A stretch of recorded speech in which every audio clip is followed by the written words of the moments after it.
శ్రీ మహావిష్ణువు ప్రతి ఆషాఢ శుద్ధ ఏకాదశి నుండి కార్తీక శుద్ధ ఏకాదశి వరకు ఎక్కడుంటారో మీకు తెలుసా? వామన అవతారంలో పాతాళానికి తొక్కిన బలిచక్రవర్తిని శ్రీ మహావిష్ణువు ఏం వరం కావాలో కోరుకోమంటారు. అప్పుడు బలిచక్రవర్తి శ్రీ మహావిష్ణువుని తనతోనే ఉండమని కోరుకున్నాడు. ఈ విషయం తెలుసుకున్న లక్ష్మీదేవి పేద మహిళగా రూపం దాల్చి బలిచక్రవర్తికి రాఖీ కట్టి శ్రీ మహావిష్ణువుని తనతో పంపించమని కోరుకుంటుంది.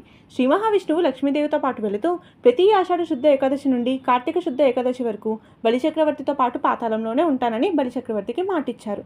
అలా శ్రీ మహావిష్ణువు పాతాళంలో ఉన్న 4 నెలలు, గురు పౌర్ణమి నుండి 4 రోజుల పాటు గురుదేవతలు, శ్రావణ మాసం మొత్తం శివుడు లోకాన్ని పాలిస్తే భాద్రపద మాసంలోని 19 రోజులు జగన్నాథుడి రూపంలో శ్రీకృష్ణుడు పరిపాలిస్తాడు. గణపతి నవరాత్రుల్లో వినాయకుడు, ఆ తర్వాత 16 రోజులు పితృదేవతలు, దేవీ నవరాత్రుల్లో దుర్గాదేవి, ఆ తర్వాత లక్ష్మీదేవి 10 రోజులు మరియు కుబేరుడు 10 రోజుల పాటు పరిపాలిస్తారు. ఆ తర్వాత శ్రీ మహావిష్ణువు యోగ నిద్ర నుండి లేచి యథావిధిగా తన కర్తవ్యం అంతా నిర్వర్తిస్తారు. అందరూ చెప్పండి, ఓం నమో భగవతే వాసుదేవాయ.